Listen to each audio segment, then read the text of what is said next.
सगळ्यांना नवोदय जय भीम.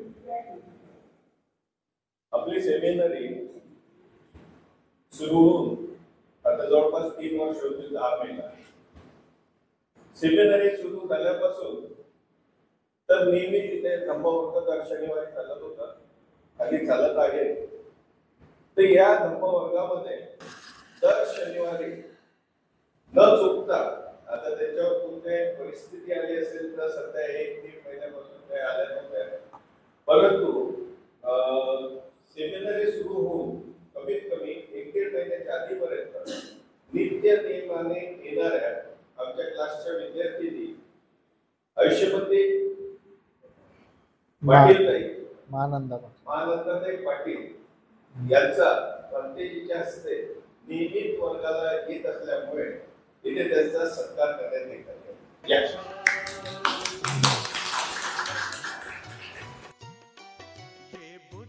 भारत प्रबुद्ध भारत पूर्ण समर्थक शांति का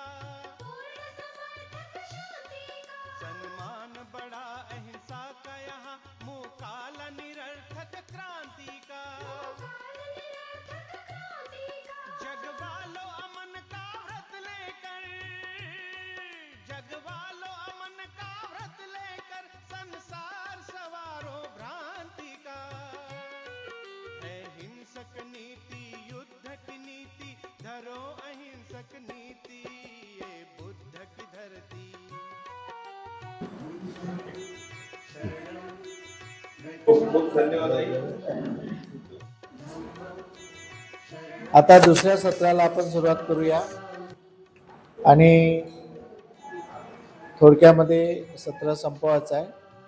दुसरं सत्र आमच्याकडे आमच्या उपासिका दुरून दुरून येतात आणि आम्हाला अभिमान आहे की त्या इतक्या लांबून आपल्या वर्गाला येतात, बसतात, ऐकून घेतात आणि आपल्या आचरणामध्ये सुद्धा आणतात.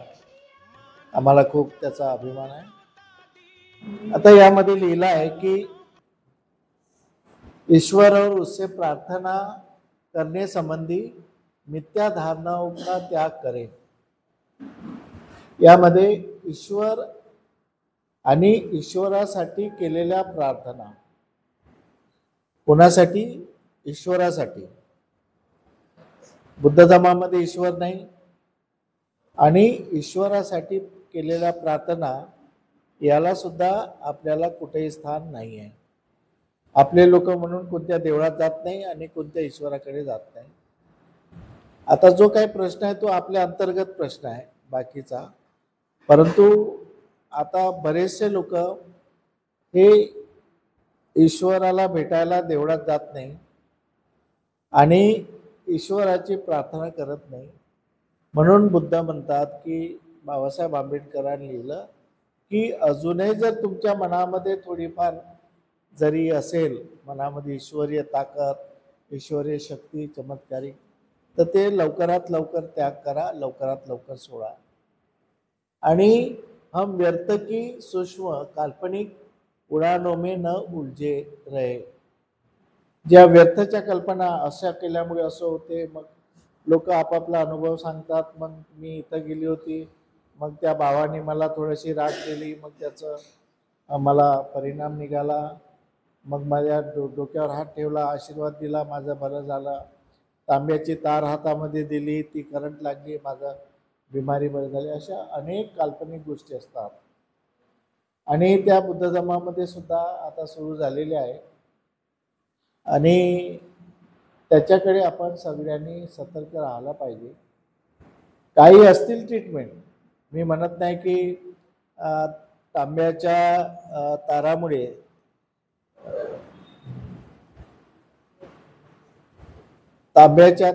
किंवा बाकी गोष्टीमुळे परिणाम होत असतो, हे असेल कदाचित, परंतु हे बौद्ध भिक्षूचं काम नाही.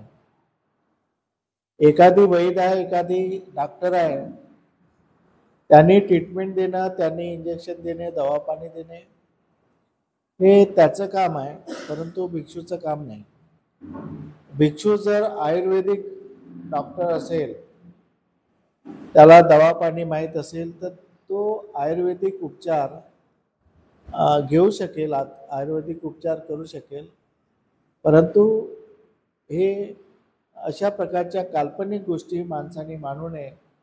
खूप सांगतात काल्पनिक गोष्टी, खूप खूप सांगतात काल्पनिक, की असं वाटते की सत्यच वाटते. आणि नाही नाही, मला त्याचा गुण झाला, माझी बिमारी बसली, माझं असं झालं तसं झालं, इतकं सांगतात. आणि हे सांगणारे कोण असतात? त्यांचेच लोक असतात. आजकाल ते पैशाने पेरून ठेवतात लोक, आणि तेच आपल्या गुरुची, आपल्या बाबाची प्रसिद्धी करतात. मला असं घडलं होतं. आता नवीन नवीन टेक्निक ते वापरतात. त्याच्यामुळे आपल्याला माणसाच्या कृतीवर भरोसा आहे, मनुष्यावर भरोसा आहे. परंतु ज्या काल्पनिक गोष्टी आहेत, चमत्कारिक गोष्टी आहेत, त्यातून माणसाने मुक्त व्हावं. त्याच्यामध्ये तिसरी गोष्ट आहे की आत्मावर आत्मातासे, जे आत्मा आहे, परमात्मा आहे, त्याच्यापासून मुक्त राहावं. बुद्ध धर्मामध्ये आत्मा नाही आहे. आपल्या बुद्ध धर्मामध्ये आत्म्याला स्थान नाही आहे. आत्मा पुनर्जन्म घेतो, या शरीरातून त्या शरीरामध्ये जातो. त्याच्याबद्दल बुद्ध धर्मामध्ये काही घेणं देणं नाही आहे. आणि त्याच्यामुळे याचा पुनर्जन्म झाला, त्याचा पुनर्जन्म झाला, हे व्यक्ती, ही जी भावना आहे ही चुकीची आहे. व्यक्तीचा पुनर्जन्म होत नाही. व्यक्तीचे जे अंश असतात, शरीरातले जे अंश असतात, त्याचा पुनर्जन्म होते. म्हणजे आपण हवा घेतो, हवा सोडतो, ती हवा आकाशामध्ये जाते. आता मी हवा सोडली, इथं गेली, पुन्हा इथूनच हवा मी परत घेतली, तर मी सोडलेली हवा या इथच्या खोलीमध्ये जेवढी हवा आहे त्या हवेमध्ये मिसळली. मी दुसरी हवा घेतली किंवा तुम्ही जी हवा घेतली ती माझी हवा नाही आहे, ती या वातावरणामध्ये मिसळलेल्या हवेमधूनच थोडीशी हवा तुम्ही घेतली, थोडीशी तुम्ही घेतली, म्हणून यांनी त्यांची हवा घेतली नाही किंवा यांनी त्यांची हवा घेतली नाही. अशा प्रकारचा जो हे आहे. परंतु आत्म्याचं तसं नाही. याच्या शरीरातला आत्मा दुसऱ्याच्या शरीरामध्ये डायरेक्ट जाते. बुद्ध धर्मामध्ये तसं नाही आहे. तर या अशा गोष्टीपासून माणसाने हुशार राहावं. त्यानंतर बुद्ध म्हणतात की सभी चीजें सहेतुक होती है. सर्व ज्या वस्तू आहेत त्या हेतू, प्रत्येक गोष्टीच्या मागे कारण असते. कारणाशिवाय कोणतीही गोष्ट राहू शकत नाही, बिना कारणाशिवाय घडू शकत नाही. प्रत्येक गोष्टीच्या मागे, प्रत्येक गोष्ट उत्पन्न होते तर त्याच्या पाठीमागे कारण असते. आता ही बॉटल निर्माण केली प्लास्टिकची, कशासाठी? त्याच्या पाठीमागे कारण आहे की त्या बॉटल आपण विक्री करू शकतो, त्या बॉटलमधून लोक पाणी पिऊ शकतात, काही ठेवू शकतो, वस्तू ठेवू शकतो. या सगळ्या कारणामुळे त्या बॉटलची निर्मिती करण्यात आलेली आहे. अन्यथा त्याची निर्मिती केली असती का? नाही केली असती.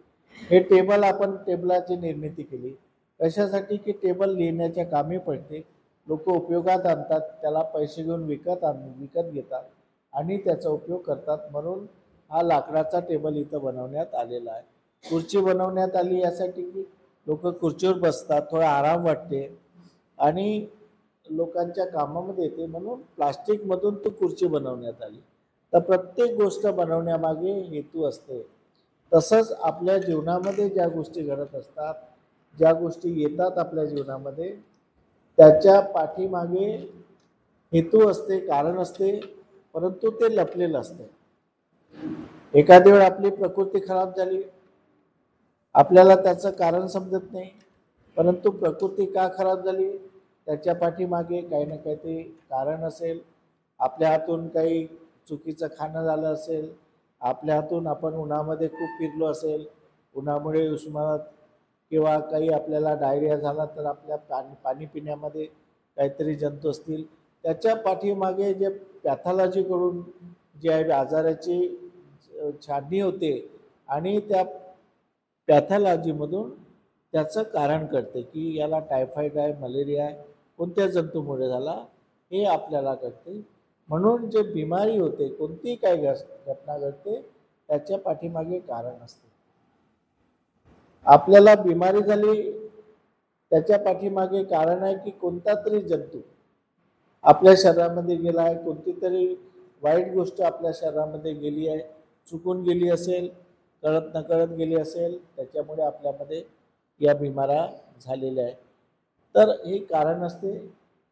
तर प्रत्येक गोष्ट ही कारणाशिवाय घडत नाही आणि म्हणून बऱ्याच गोष्टी आपल्याला दिसत नाही, परंतु त्याचे कारण आपण ओळखले पाहिजे की त्याच्यामध्ये आतमध्ये काय कारण आहे हे आपण ओळखण्याचा प्रयत्न केला पाहिजे.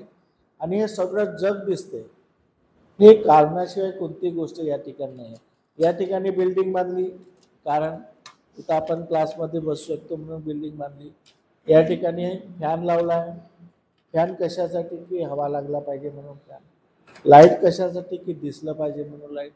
प्रत्येक गोष्ट आपल्या जीवनामध्ये जे घडते, आपण भोजन का करतो, आपल्या शरीरामध्ये ऊर्जा निर्माण झाली पाहिजे म्हणून आपण भोजन करतो. शेतकरी अन्न का पिकवतात की आपल्याला भोजनासाठी लागणारं अन्न आहे ते मार्केटमध्ये येते ना, मग ते आपण त्याचं अन्न घेतो, त्याचं भोजन बनवतो, मग आपण घेतो. तर प्रत्येक गोष्ट जे जीवनामध्ये आहे ते कारणाशिवाय होत नसते. त्याचं कारण ओळखणे हे आवश्यक आहे. आणि म्हणून जे जग चालते ते कारणावरून चालते. आकाशामध्ये ढग येतात, ढग कशामुळे निर्माण होतात, समुद्रामधलं पाणी आहे त्याची वाफ होते, ती वाफ आकाशामध्ये जाते. आकाशामध्ये वाफ झाल्यावर ती थंड होते, कोल्ड होते. जशी वाफ थंड होते ती हळूहळू जितकी थंड होईल तितकी हळूहळू आकाशातून खाली खाली येत जाते. आणि जेव्हा वाफेचं पाण्यामध्ये रूपांतर होते त्यावेळेस पाऊस येते. या सगळ्या गोष्टी कारण, पाऊस येतो म्हणून पीक होत असते, पाऊस येतो म्हणून या जमिनीवर पाणी आहे, आणि या जमिनीवर पाणी आहे म्हणून आपण जगू शकतो, आपण पाणी पिऊ शकतो. या सगळ्या गोष्टी, हवा आहे म्हणून आपण श्वास घेऊ शकतो.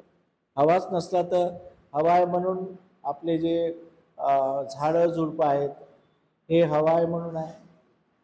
तर या सगळ्या गोष्टी एकामेकाशी संलग्न आहे.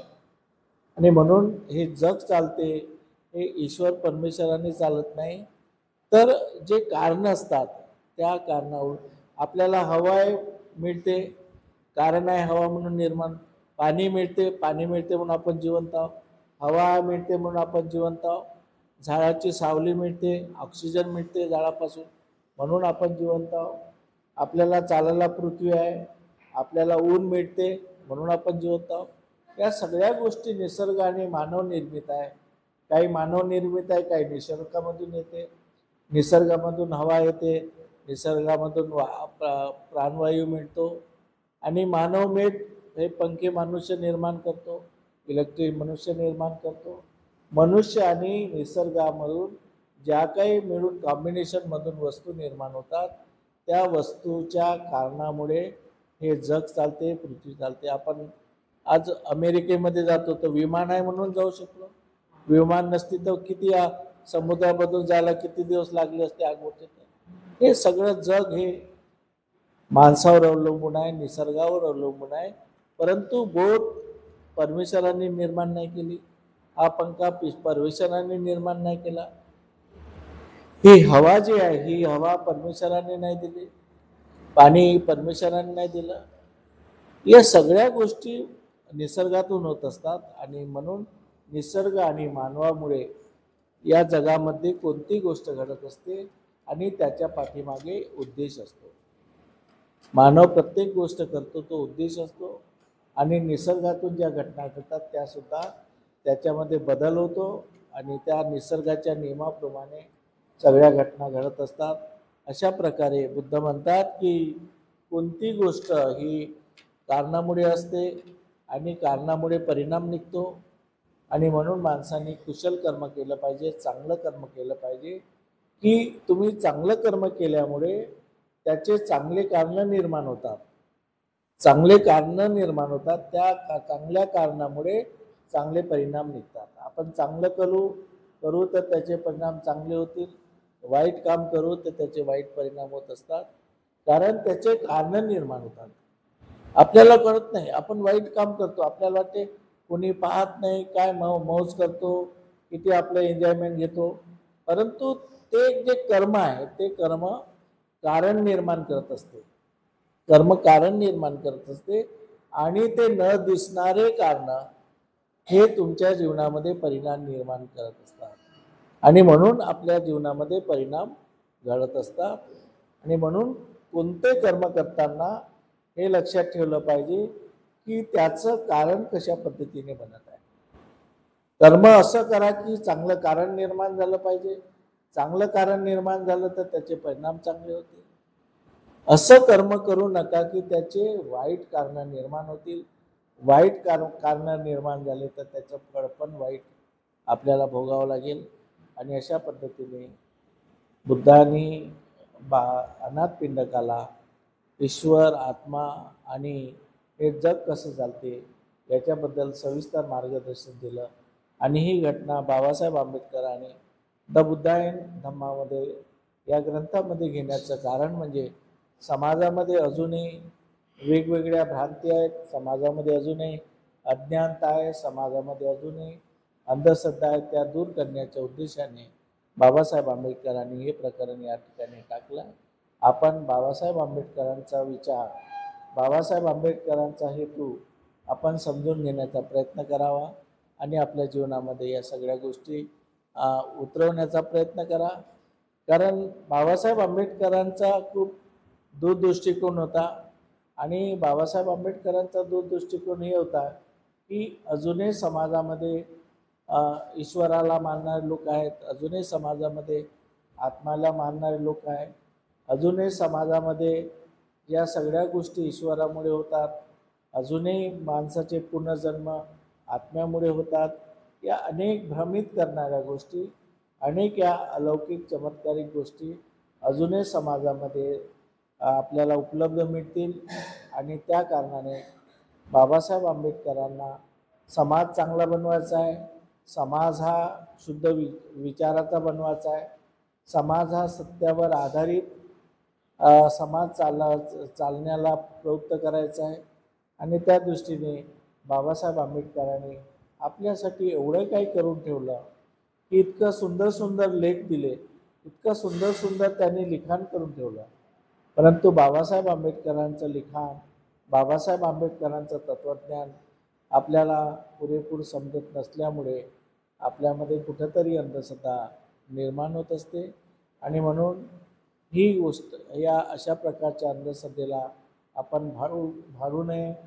ज्या काल्पनिक गोष्टी आहेत त्या माणसाने मानू नये, ज्या सत्यावर आधारित गोष्टी आहेत त्याच आपण मानल्या पाहिजे आणि आपल्या जीवनामध्ये आपण सुख समाधान प्राप्त केलं पाहिजे.